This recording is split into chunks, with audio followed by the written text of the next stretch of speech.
మనసెరిగిన గురువు శ్రీ సమర్థ సద్గురు దర్గా స్వామివారు. మన హృదయంలో మెదిలే ప్రతి ఆలోచన, ప్రతి భావం, ప్రతి సంకల్పం ఆయనకు తెలిసినదే.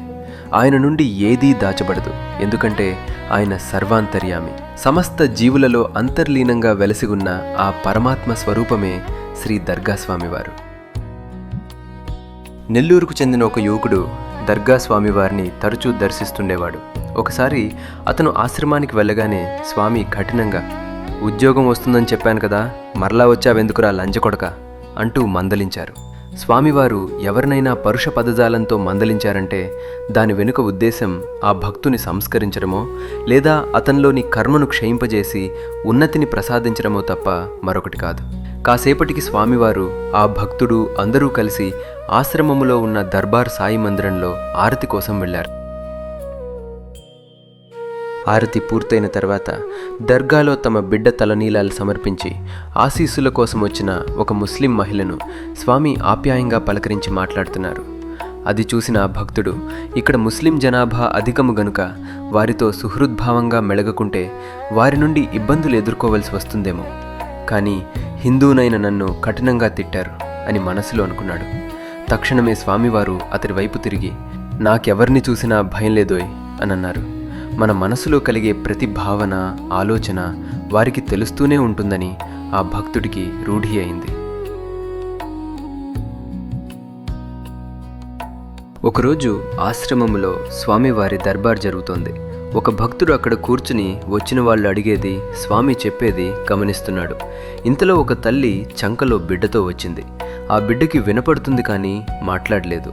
ఆమె చెప్పింది, "ఎందరో దేవుళ్లను కొల్చాము, మహాత్ములను చూశాము, మా సమస్య తీరలేదు. మీరిక్కడ ఉన్నారని చెప్తే వచ్చాం" అని పరిస్థితి చెప్పుకుంది.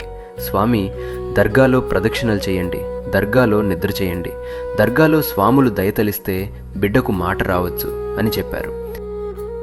ఇంతలో ఆ భక్తుడు మనస్సులో, "స్వామేంటి ఇన్ని మాటలు చెప్తున్నారు, ఆయన తలుచుకుంటే జరగని విషయం ఏముంది" అని అనుకున్నాడు. అతడి మనసులో ఈ ఆలోచన మెదిలిందో లేదో ఠక్కున స్వామి అతని వంక తిరిగి చూసి, "ఎవరైనా అనుకోవచ్చు, స్వామి తలుచుకుంటే అన్నీ చేయగలడు, ఇవ్వగలడు, కానీ కావాలని జాగు చేస్తున్నాడు అని. నేను ఇక్కడ ఒక సేవకుడును మాత్రమే. నేను బద్ధుణ్ణి, భగవంతుని సేవకుడను. ఆ దర్గాలో మహాత్ములు కర్ణించి ఇవ్వమంటే ఇప్పుడే ఇస్తాను, ఇవ్వగలను. స్వతంత్రంగా నేనేమీ చేయలేను" అని చెప్పారు.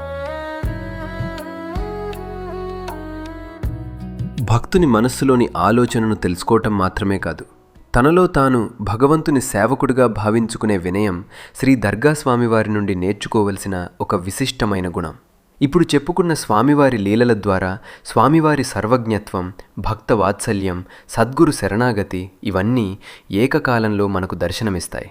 అందుకే ఆయనను దర్శించటం కేవలం ఒక మహాత్ముని దర్శించటం కాదు, మన హృదయంలోనే కొలువై ఉన్న ఆ పరమాత్మను సద్గురు రూపంలో దర్శించుకోవటమే.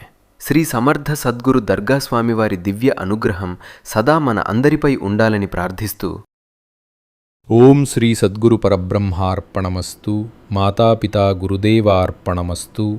ఓం తత్సత్.